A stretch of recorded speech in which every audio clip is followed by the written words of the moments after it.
टीपू ने 4 मरतबा अंग्रेजों से जंग की और सावरकर ने 4 मरतबा अंग्रेजों से माफी का खत लिखा। यह फर्क है टीपू में और सावरकर ने।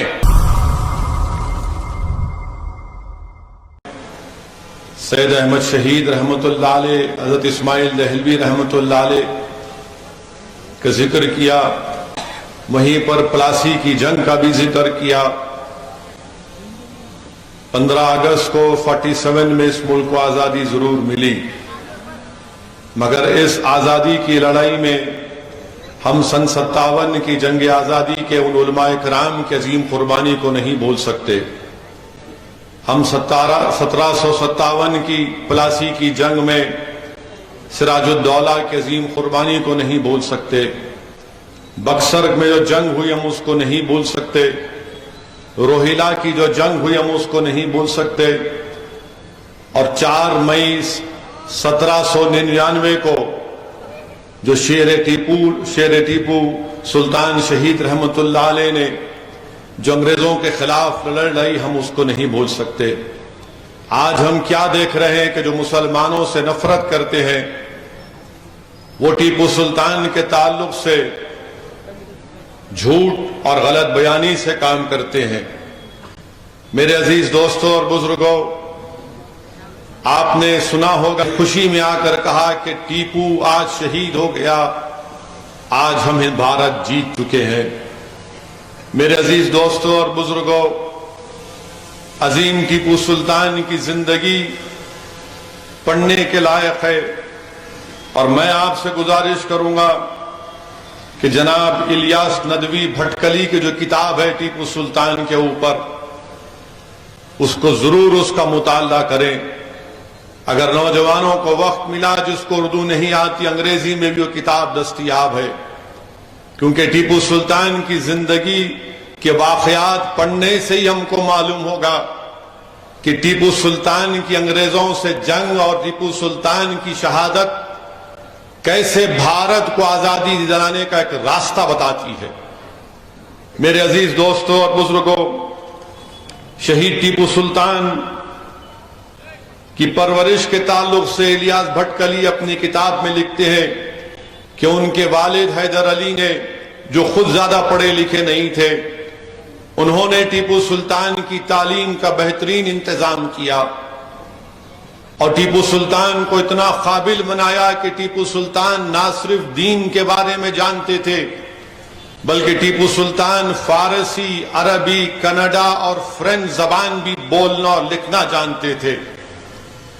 जब हैदर अली, उनके वालिद ने टीपू सुल्तान से पूछा कि तुमको क्या तोहफा चाहिए, तो टीपू सुल्तान ने कहा कि मुझे एक लाइब्रेरी तोहफे में चाहिए। और उस वक्त टीपू सुल्तान की किताबें फ्रांस से मंगवाई गई और वो टीपू सुल्तान ना सिर्फ मैदान में एक बहादुर था, बल्कि एक काबिल आदमी भी था। मेरे अजीज दोस्तों और बुजुर्गों, तारीख ये बताती है कि टीपू सुल्तान ने 17 साल की उम्र में अंग्रेजों से मुकाबला किया। टीपू सुल्तान शहीद ने 17 साल की उम्र में अंग्रेजों से मुकाबला किया और टीपू सुल्तान जो सुल्तान बने, अपने वालिद के इंतकाल के बाद तो सिर्फ 17 साल उनकी हुकूमत रही। 17 साल में टीपू सुल्तान ने साहिली इलाकों में फैक्ट्रियां बनाई, असलह बनाने की फैक्ट्रियां बनाई, रॉकेट बनाने की फैक्ट्री बनाई और टीपू सुल्तान ने ऐसे रॉकेट बनाए कि बड़े बड़े एमुनेशन बनाने वाले भी आज भी टीपू सुल्तान को सलाम करते और खराज अकीदत पेश करते हैं कि दुनिया की जंग में अगर किसी ने रॉकेट में बेहतरी पैदा की तो उसका नाम टीपू सुल्तान था। टीपू सुल्तान, अब भाई साहब खामोश बैठिए, यह सियासी जलसा नहीं है। टीपू सुल्तान ने सिल्क की फैक्ट्री कायम की। टीपू सुल्तान ने उस वक्त टाइप बनाने का तरीका इजाद किया और उर्दू अखबार टीपू सुल्तान निकालता था। पहली जंग टीपू सुल्तान ने 17 साल की उम्र में अंग्रेजों के खिलाफ लड़ी। दूसरी जंग टीपू सुल्तान ने 1880 4 साल टीपू और हैदर अली ने अंग्रेजों से जंग लड़ी। तंजौर में टीपू सुल्तान को कामयाबी मिली और इस 4 साल जंग के दौरान हैदर अली रहमतुल्लाह अलैह का इंतकाल हो जाता है। तीसरी मर्तबा टीपू सुल्तान ने जंग लड़ी तो अंग्रेजों के साथ मराठा और निजाम थे। टीपू सुल्तान को कामयाबी नहीं मिली। टीपू सुल्तान को कामयाबी नहीं मिलने का गम इतना था कि मौर्रख लिखता है कि टीपू सुल्तान उस वक्त से तीसरी जंग जो अंग्रेजों के खिलाफ लड़ी टीपू सुल्तान ने, वो जमीन पर पत्थर पर सोते थे। उनको इतनी तकलीफ थी कि मैं अंग्रेजों से कामयाबी हासिल नहीं कर सका। चौथी जंग जो हुई अंग्रेजों के खिलाफ टीपू सुल्तान की, तो चार जंगें टीपू सुल्तान ने अंग्रेजों के खिलाफ लड़ी। मेरे अजीज दोस्तों, लिखने वाले ने लिखा कि टीपू सुल्तान ने एक आलीशान मस्जिद को तामीर किया जिसका नाम मस्जिद आला रखा। टीपू सुल्तान ने उसमें 4 कदवे तामीर लिखवाए उस वक्त के मशहूर खत्तातों से। उसमें एक कदवे में मस्जिद का जिक्र, एक में अल्लाह सुब्हानहू तआला के 99 अस्माए हसना, एक कदवे में रसूलुल्लाह सल्लल्लाहु अलैहि वसल्लम के 99 अस्माए ग्रामी और चौथे कदवे में टीपू सुल्तान ने जिहाद पर खत्तातों से लिखाया। और उस मस्जिद के ताल्लुक से कहा जाता है कि टीपू सुल्तान की जब उम्र 7 साल की थी तो किसी एक अल्लाह के वली ने टीपू सुल्तान के चेहरे को देखकर कहा कि एक दिन तू मैसूर का बादशाह बनेगा। और टीपू सुल्तान से कहा कि जब तुम मैसूर का बादशाह बन जाओगे तो तुम मस्जिद को तामीर करना। उस वक्त उनके वालिद महज एक मुलाजिम थे, हैदर अली एक मुलाजिम थे। मैं इस बात का जिक्र इसलिए कर रहा हूं कि टीपू सुल्तान की जिंदगी को पढ़ना बेहद जरूरी है। इसी से नौजवानों को, हम सबको एक हौसला मिलता है नाइंसाफी के खिलाफ करने के लिए। ये आज हम जलसा मना रहे हैं कि मुसलमानों का जंग आजादी में रोल, तो टीपू सुल्तान की कुर्बानी को कोई नहीं बुला सकता। तो मीर सादिक ने गद्दारी की। मीर सादिक ने गद्दारी की, अंग्रेजों से मिलकर मीर सादिक ने टीपू सुल्तान के किले पर जो तोपें थी उसमें बारूद नहीं मट्ठी रख दी। और वाकयात में आया कि 4 मई के दिन जब टीपू सुल्तान जोहर की नमाज पढ़कर बैठे थे, तो 4 मई के दिन जोहर की नमाज पढ़कर टीपू सुल्तान जब कुछ खाना खाना चाह रहे थे, एक लुकमा अपने मुंह में डाला तो उनके पास ये खबर आई कि अंग्रेज किले में दाखिल हो गए और सैयद अब्दुल गफ्फार शहीद हो गए हैं। तो टीपू सुल्तान ने अपने खाने को छोड़ा। उनके घोड़े का नाम ताऊस था, घोड़े को मंगाया, बंदूक को अपने गले में डाला, तलवार मंगाई और कहा कि आज फैसले का दिन है। और टीपू सुल्तान अपने किले में डोडी दरवाजे की तरफ, दिल्ली दरवाजे की तरफ जाना शुरू कर दिए। तो मीर सादिक ने अंग्रेजों को बताया कि सुल्तान टीपू शहीद निकल चुके हैं। जब टीपू सुल्तान डोडी दरवाजे की तरफ जाती हैं तो वहां पर अंग्रेजों का दाखिला हो चुका था। टीपू सुल्तान उनसे मुकाबला करते हैं। फिर वापस जाना चाहते हैं टीपू किसी और दरवाजे की तरफ, तो वहां पर भी किसी ने उनसे गद्दारी की थी, उसने भी दरवाजा बंद कर दिया। आप अंदाजा लगाइए कि यह शख्स नमाज जोहर से मगरिब के वक्त तक लड़ता रहा। अंग्रेजों से यह शख्स टीपू सुल्तान नमाज जोहर से मगरिब तक लड़ता रहा। एक नौ मुस्लिम उनका खादिम था, वो भी अंग्रेजों को अपना जमीर बेच चुका था। टीपू उससे पलट कर कहते थे कि थोड़ा पानी पिला दे, मगर उसने पानी नहीं दिया। जोहर से लेकर मगरिब आ गई, अब सूरज गुरूब होने वाला है। टीपू थक चुके हैं। एक गोली जिस्म पे टीपू की लग जाती है और टीपू मुकाबला करते रहते हैं, क्योंकि टीपू ने अल्लाह से वादा किया था कि अल्लाह जब तक मेरे जिस्म में जान रहेगी मैं इन काफिर अंग्रेजों से मुकाबला करता रहूंगा। फिर इनके सामने जो एक और गद्दार था वो अंग्रेजों से उंगली से इशारा कर कर कहता है कि यही सुल्तान है, इसको मार दो। मेरे अजीज दोस्तों और बुजुर्गों, लिखने वाले ने अच्छा लिखा कि टीपू सुल्तान ने सिब्त रसूल सल्लल्लाहु अलैहि वसल्लम की सुन्नत पर चलकर यह बता दिया, जिस तरह करबला के मैदान में आले रसूल और इमाम हुसैन को प्यासा रखा गया था, टीपू ने भी सिब्त रसूल इमाम हुसैन और आले रसूल की सुन्नत पर चलकर बता दिया कि जालिमों से मुकाबला होगा और पंजा आजमाई होगी। आप अंदाजा लगाइए कि जोहर से लेकर टीपू लड़ रहे हैं, मगरिब का वक्त आ गया, गोलियां चलती हैं टीपू सुल्तान के ऊपर, एक नहीं 3 गोलियां टीपू को लगती हैं, तो टीपू गिरते हैं। तो एक गोरा अंग्रेज आकर टीपू सुल्तान के जिस्म को हाथ लगाता है, तो टीपू सुल्तान की गीरत जागती है। टीपू सुल्तान ये कहते हैं कि तू नजीस है, तू मेरे जिस्म को कैसे हाथ लगा सकता है। टीपू फिर खड़े हो जाते हैं और उस अंग्रेज जो आपके जिस्म को हाथ लगाकर आपके जिस्म से जो हीरा लेना चाहता था, टीपू उस पर वार करते हैं। वो अपनी बंदूक की नाल से अब टीपू के वार को रोकता है।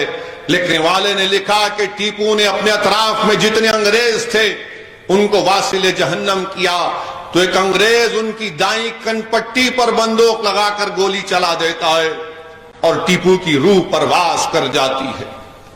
मेरे अजीज दोस्तों और बुजुर्गों, जब टीपू शहीद हो जाते हैं, गिर जाते हैं, अंग्रेज यकीन नहीं करते। अंग्रेज ये समझते हैं कि टीपू फ्रांसीसी सिपाहियों के साथ किसी और जगह पर निकल गए, मगर बाद में उनका जो नौ मुस्लिम खादिम था जो अपना ईमान बेच चुका था, वो आकर निशानदेही करता है कि हां ये टीपू सुल्तान की लाश है। अंग्रेज ने जब देखा तो टीपू सुल्तान की आंखें खुली थी और लिखने वाले ने लिखा कि ऐसा लग रहा था कि टीपू अपनी आंखों से अंग्रेजों से कह रहा है कि देखो मेरी आंख अभी बंद नहीं हुई है। टीपू की आंखें खुली थी।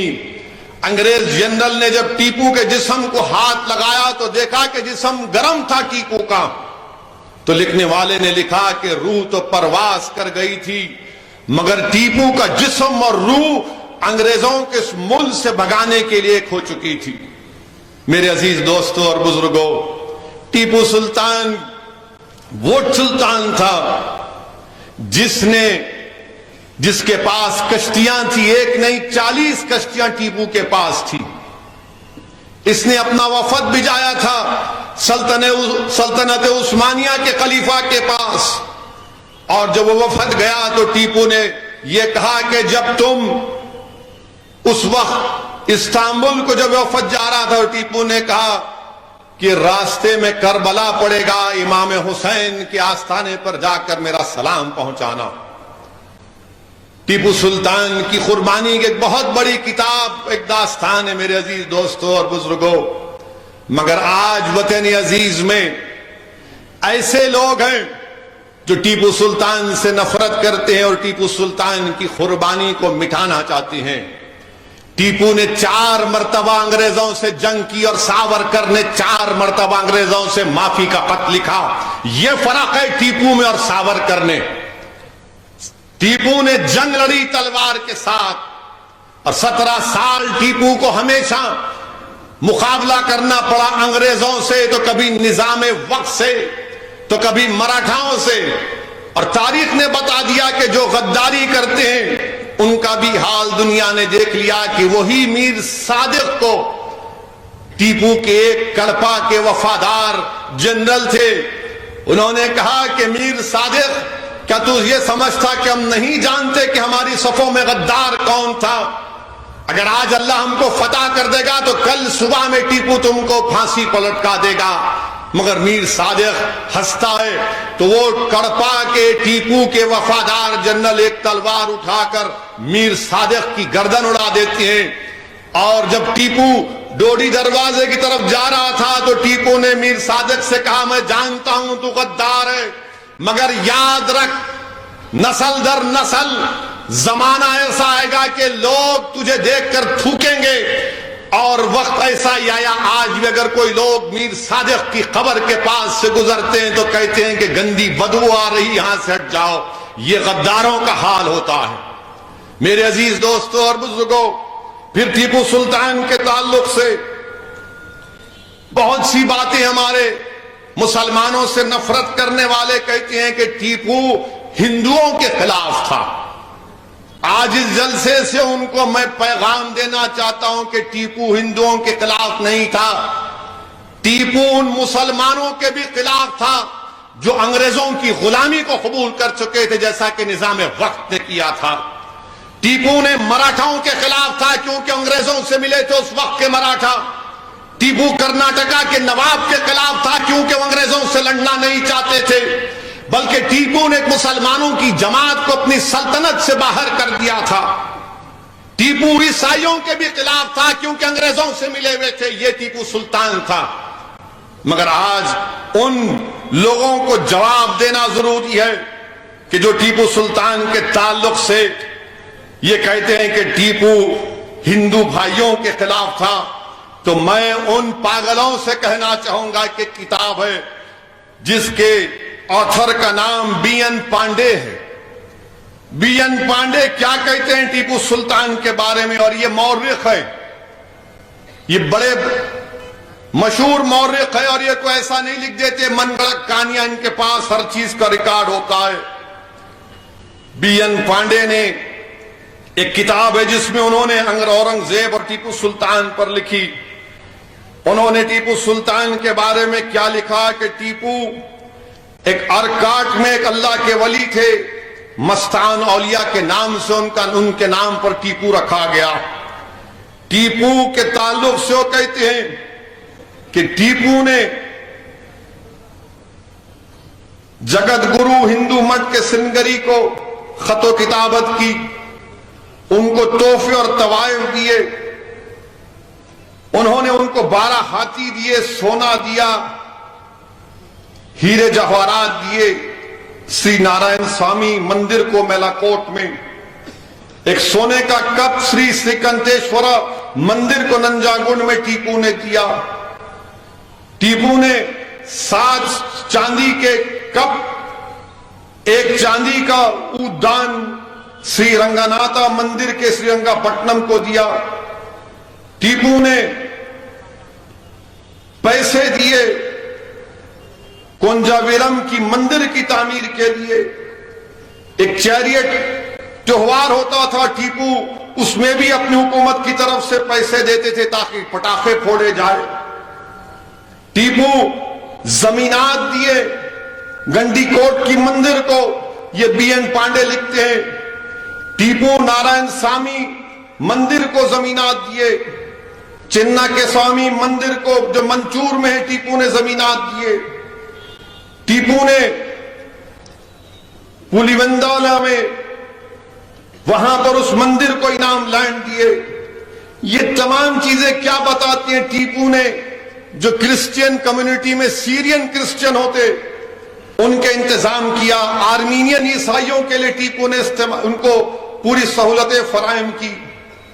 टीपू ने जो गोवा का आर्च बिशप था ईसाई, उसको कहा कि आप कैथोलिक प्रीस्ट को भी जाइए ताकि जो मैसूर में ईसाई हैं उनको उससे फायदा मिल सके। ये तमाम चीजें क्या बताती हैं? अगर असदुद्दीन ओवैसी गलत कह रहा है तो बीएन पांडे तो गलत नहीं कह सकता ना। ये बीएन पांडे कह रहे हैं टीपू सुल्तान के बारे में, रहमतुल्लाह अलैह के बारे में। मेरे अजीज दोस्तों और बुजुर्गों, और टीपू सुल्तान के बारे में यह भी बात मशहूर है कि जब मराठाओं से जंग होती थी, उस वक्त के मराठाओं से 2 मरतबा टीपू सुल्तान जंग में जब वहां की मराठा खवातीन उनके कब्जे में आई तो टीपू सुल्तान ने उनको अलहदा इंतजाम किया और अपनी फौज के साथ उन खवातीन को वापिस मराठाओं के हवाले किया। ये टीपू सुल्तान की तारीख है। कौन लिख रहा है? ये बीएन पांडे लिख रहा है। मेरे अजीज दोस्तों और बुजुर्गों, बीएन पांडे लिखते हैं कि टीपू सुल्तान ने अपनी जिंदगी में कभी शराब को हाथ नहीं लगाया।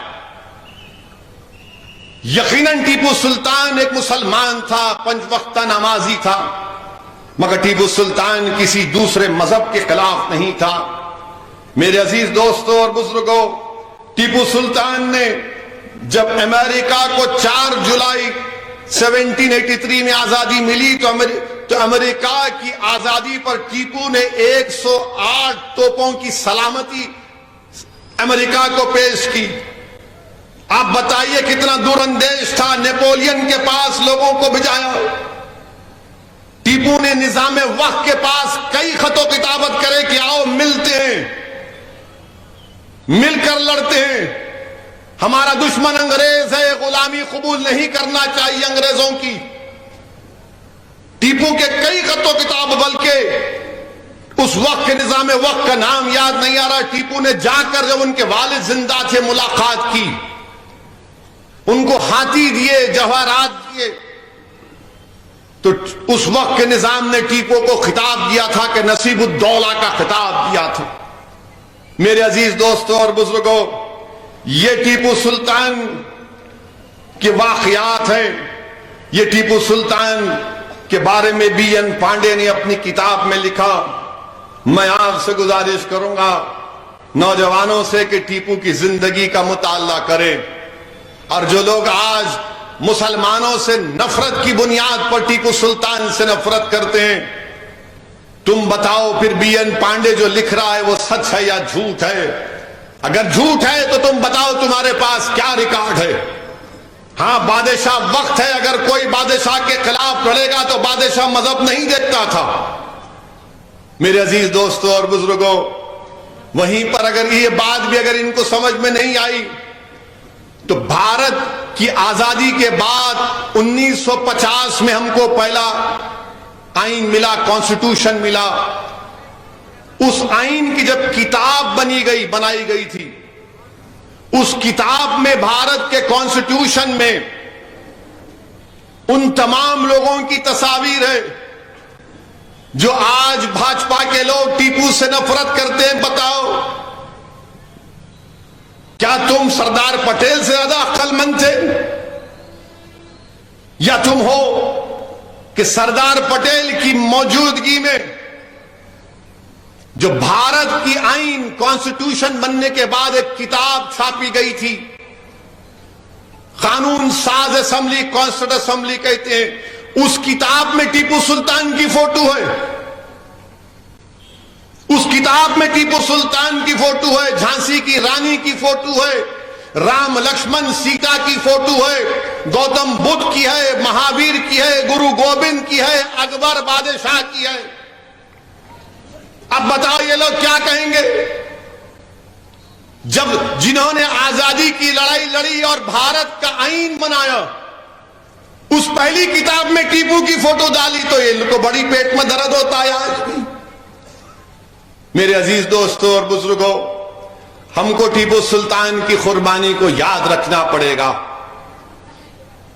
टीपू सुल्तान की कुर्बानी को याद रखना पड़ेगा। जब टीपू लड़ रहे थे, अंग्रेजों ने तीनों तरफ से उनको महासरे में ले लिया था, तो उनका 9 मुस्लिम खादिम जो अपना जमीर बेच चुका था, पुकार कर कहा कि टीपू हथियार डाल दो, अंग्रेज तुमको तुम्हारी शान के मुताबिक तुमको इज्जत देंगे। तो टीपू ने कहा कि नहीं नहीं, मुझे ऐसी इज्जत नहीं चाहिए जिसमें अंग्रेजों से मुझको गुलामी करना पड़ेगा।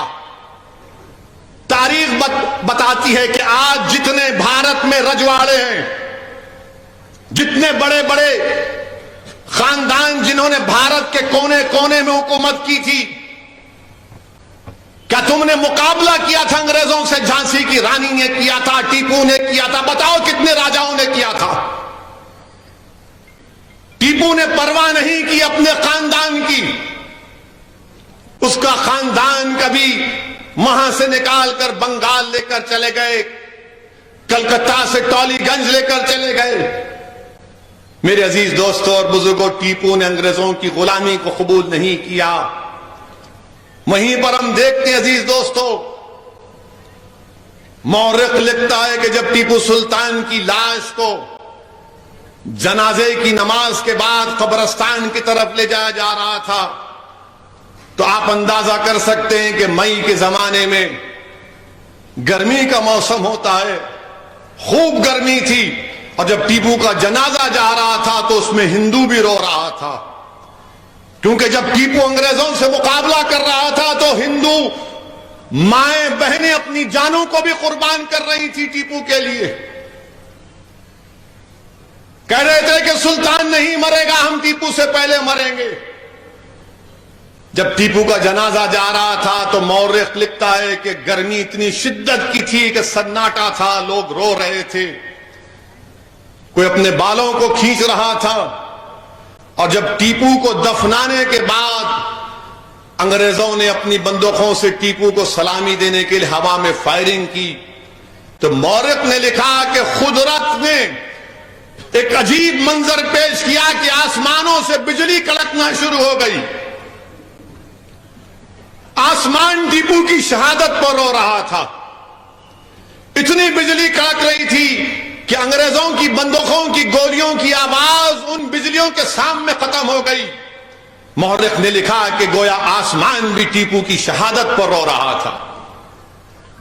क्या मौर्रिख यह लिखता है कि जब केरला में खवातीन अपने छातियों पर कपड़ा नहीं पहनती थी तो किसने कहा कि छातियों को कपड़ा पहनना पड़ेगा? टीपू ने कहा था। टीपू ने क्या कहा था कि अगर मर्द अगर ऐसा करते, बताया गया नहीं करते, तो कहा कि खवातीन को भी अपने छातियों को कवर करना पड़ेगा।